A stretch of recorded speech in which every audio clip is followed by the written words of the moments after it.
Hey y'all, welcome to Jet Setting with Jackie. If this is your first time here, welcome. And if you're returning, thank you so much for coming back. There's been a lot of discussion on the think piece that I recently posted about the US possibly putting some sanctions on Jamaica because of our ties and relations to Cuba. The US is currently trying to rescind a lot of the agreements that the last administration made with Cuba, and that in essence is going to affect how Jamaica operates with Cuba. The point of that think piece was to address the fact that a lot of Jamaicans benefit from Cuban doctors and nurses coming to Jamaica to work.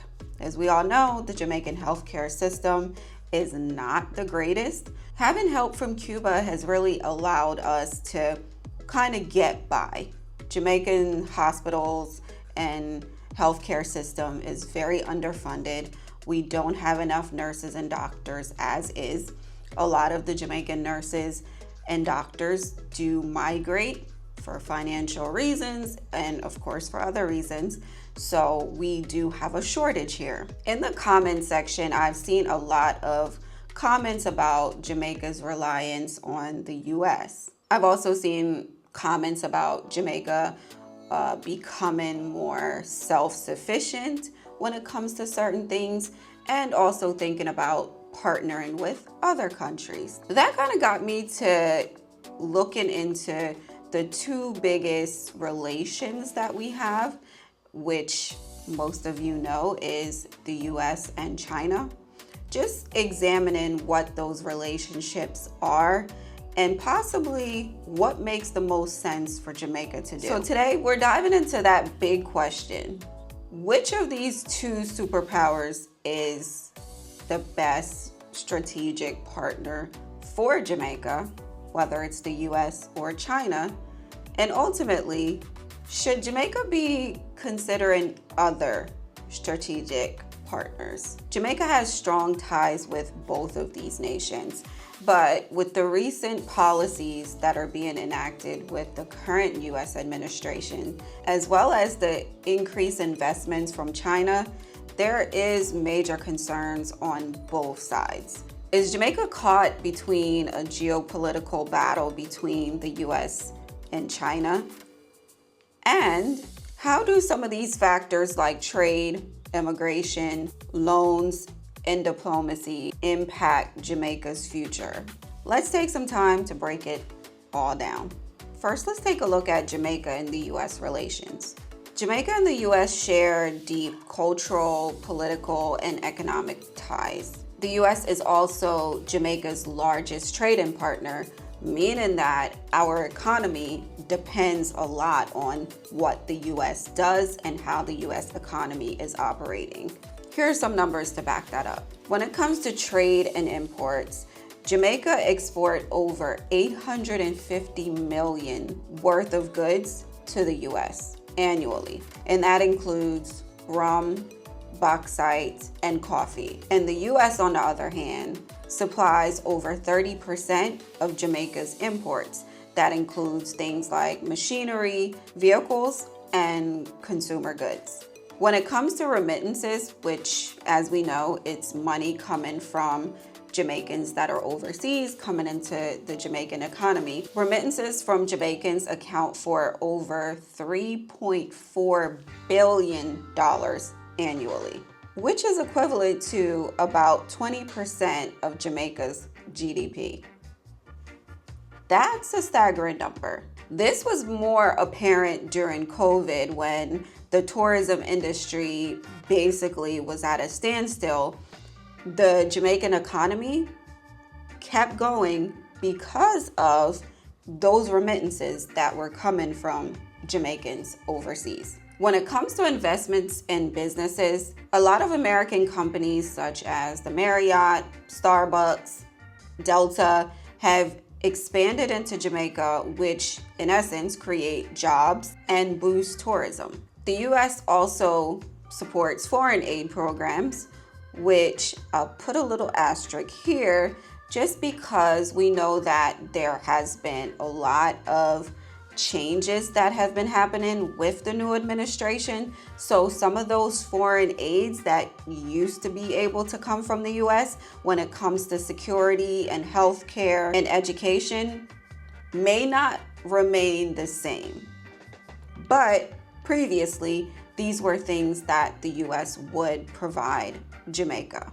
With all that being said, it basically is showing us that the dependence that Jamaica has on the US is pretty critical. Any massive downturn or changes in the US economy could significantly impact Jamaica in a negative way. The next thing we should look at is definitely the immigration process under this current administration. Now, we all know that Jamaicans have migrated to the US for better job opportunities, education, and possibly a different quality of life. But recently, the current immigration policies is making this process a lot more strict and difficult for Jamaicans. They're currently imposing tighter visa restrictions. The US has increased scrutiny when it comes to work and visitors visa for Jamaicans. Many H-2B and J-1 visa applicants have been rejected, which is limiting opportunities for workers who would typically go up temporarily to work in fields like hospitality or agriculture.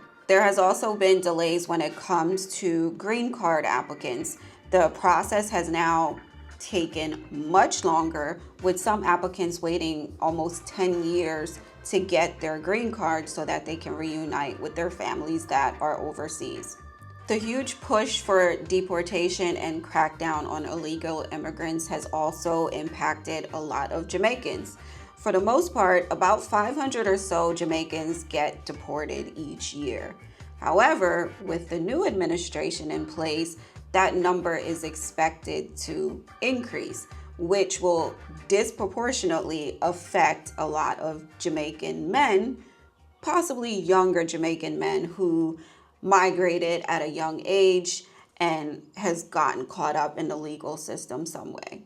And lastly, there has now been an increased scrutiny on remittances. This will ultimately affect a lot of Jamaicans because, as I mentioned earlier, a lot of the Jamaican economy depends on the remittances that are coming into the country from family members that are overseas. When it comes to Cuba, the US has in the past and is currently placing restrictions on Jamaica due to its relationship with Cuba. The US has pressured Jamaica to distance itself from Cuba by limiting certain financial agreements and by threatening trade restrictions. In 2021, the US warned Caribbean countries that they would enact sanctions under the Helms-Burton Act if they continued to deepen their economic ties with Cuba. Some Jamaican businesses even faced difficulty securing US funding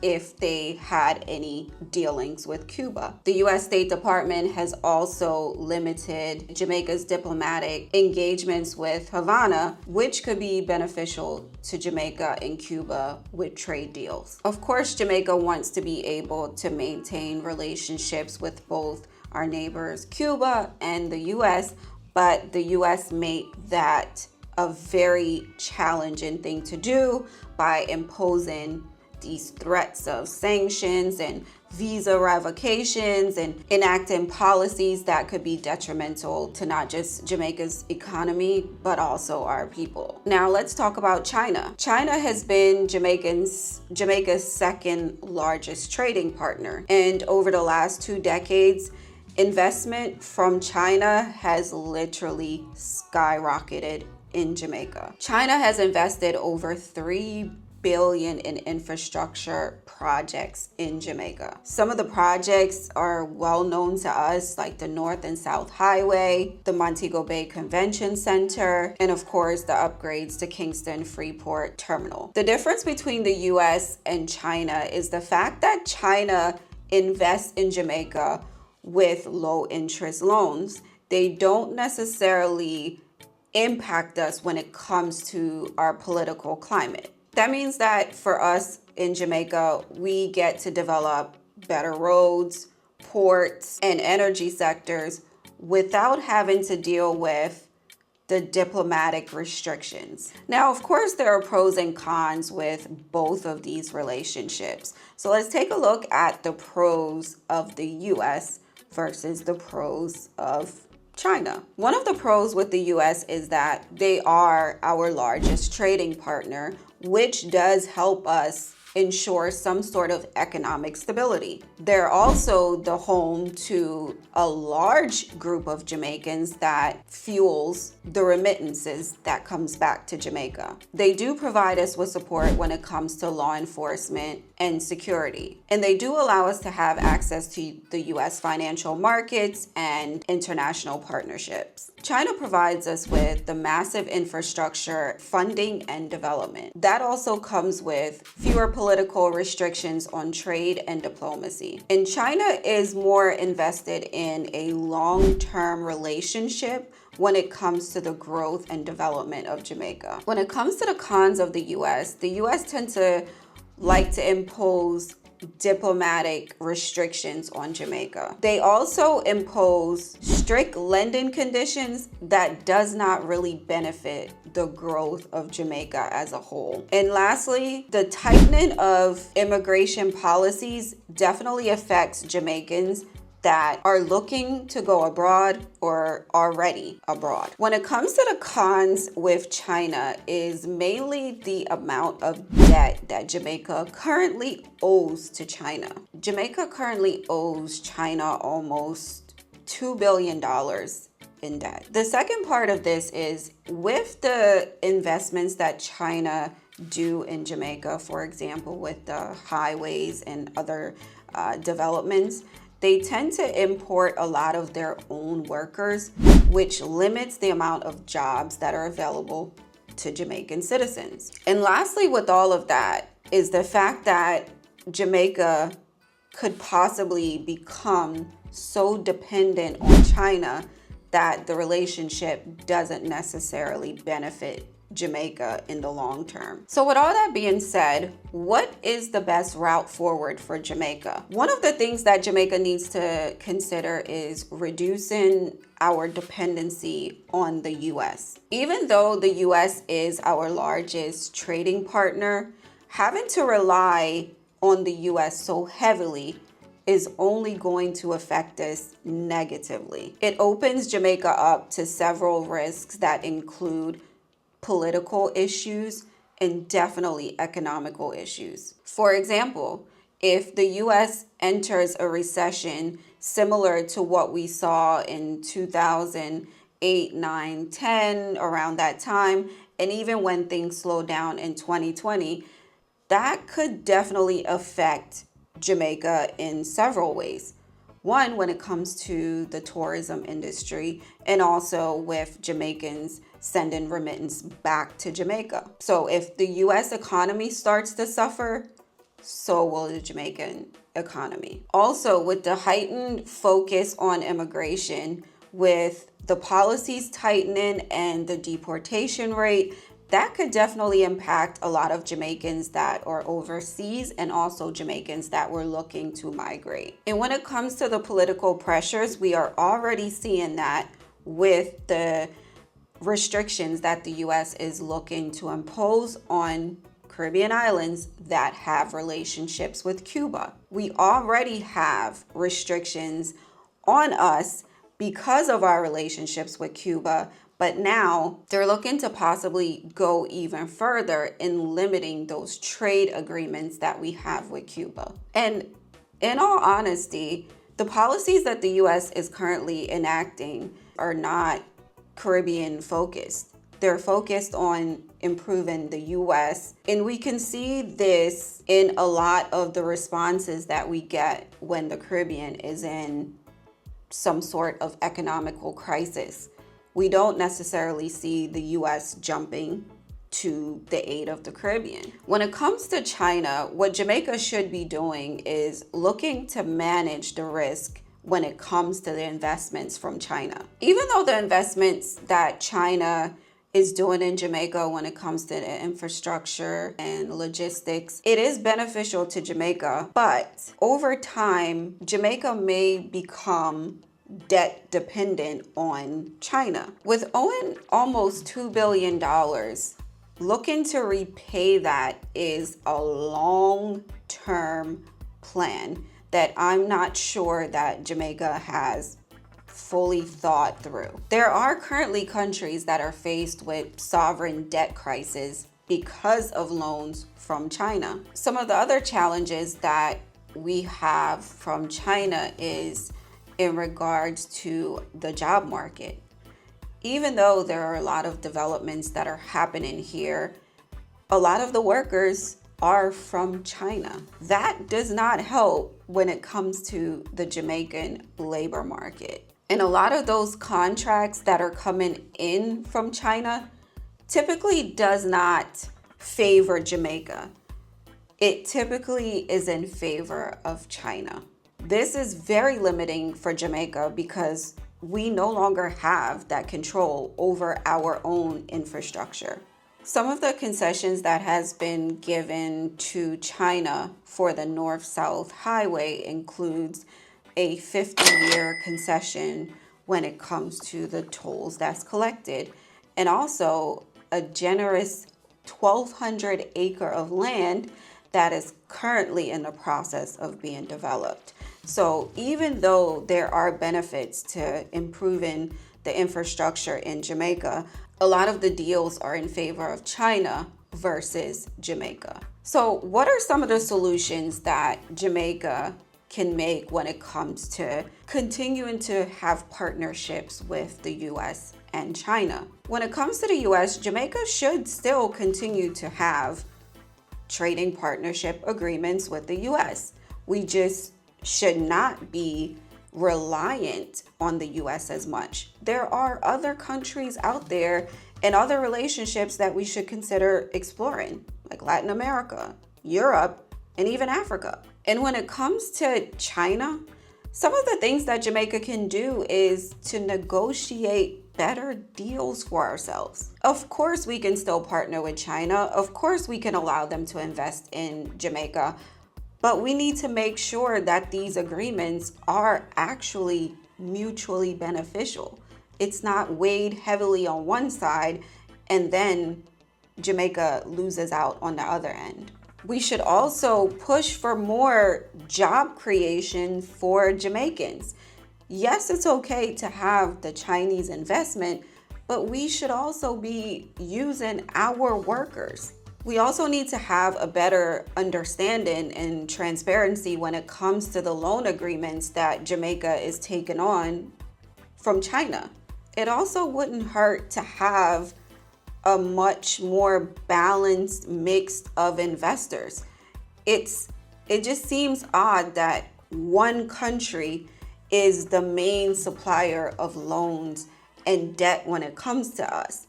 Having that sole country being our funding source just doesn't make a lot of sense to me. Jamaica needs to start seeking partnerships that are outside of the US and China. We have a large presence of Jamaicans in the UK and the European Union. They could be a great partnership for Jamaica. They are already contributing through remittances and through trade. There's a strong European market for Jamaican products like rum, seafood, and coffee. Jamaica also has preferential trade agreements with Europe through the CARIFORUM EU Economic Partnership Agreement. Jamaica should also explore Latin America and the rest of the Caribbean. Mexico, Brazil, and Panama are growing economic hubs currently. We could definitely boost trade with them. By strengthening our Caribbean trade through CARICOM, that will only unite us as a region. Expanding our partnership with Cuba and the Dominican Republic could help us reduce our dependency on the US altogether. And the biggest one of all is for us to start to work more closely with Africa. namely Ghana, Nigeria, and South Africa. African nations are currently investing in technology, renewable energy, and agriculture. And these are all sectors that Jamaica and Africa can easily collaborate on. And of course, just combining ourselves with Africa brings that historical and cultural ties that sometimes feel like it needs to be connected. Jamaica as a country has a strong global brand. We're well known for tourism. Our culture is A1. Our music is everywhere. And for sports, we have some of the biggest names ever. We can utilize these things to bring in other countries to invest in Jamaica. Even with all of the strategic partnership that Jamaica can acquire, the main thing is for us as a country to be self-sufficient. The ways to do that is Jamaica would have to begin to invest more in our own infrastructure, develop our own roads, develop our own energy systems, and invest in our ports. Doing all of this without the aid from foreign investors is the path forward. Jamaica is pretty far behind when it comes to manufacturing things, and now I feel we've definitely taken a hit when it comes to agriculture. We need to boost those two industries in order to be competitive and self-sufficient. That will reduce our imports into the country and then allow us to export a lot more. I was watching a live last night of the Prime Minister speaking about some of the things that Jamaica is looking to do when it comes to tourism and specifically entertainment. But those are two areas that we should definitely be putting more focus on as well. Tourism brings the most money into Jamaica. I heard him speaking about, developing more filming here and making Jamaica, attractive to creators that are making movies. That will bring additional income into Jamaica and investments. Those are all good revenue streams that could bring Jamaica closer to self-reliance. The government can continue to put more focus on the growth of entrepreneurship here, allowing Jamaicans to start businesses a lot easier. That will also allow us to be competitive globally. At the end of the day, we want Jamaica to be a global competitor and not aid dependent on one country versus another. So let's summarize what the best path forward for Jamaica should be. And one is to, yes, continue relations with the US, but make sure that we are pushing for fairer trade and better immigration policies and less influence when it comes to our political decisions. We should definitely continue to partner with China and allow for investments in our infrastructure, but we should make sure we're negotiating deals that are mutually beneficial and also avoid some of those long-term debt to China that's going to come back to haunt us later. And we should definitely be pushing to explore relationships with Europe, Africa, and Latin America. And finally, we need to look internally and figure out how we can create a lot more growth domestically. That way we are not looking outward for someone to help us, but we're allowing each other to help build Jamaica. By playing this game strategically, Jamaica can remain independent, prosperous, and globally competitive. So my question to you is, should Jamaica continue to strengthen ties with the US or China? Or should we be seeking new global partnerships? Drop your thoughts in the comments below. Don't forget to like, comment, share, and subscribe for more discussions on Jamaica's future. Thank you so much for watching. Until next time, bye.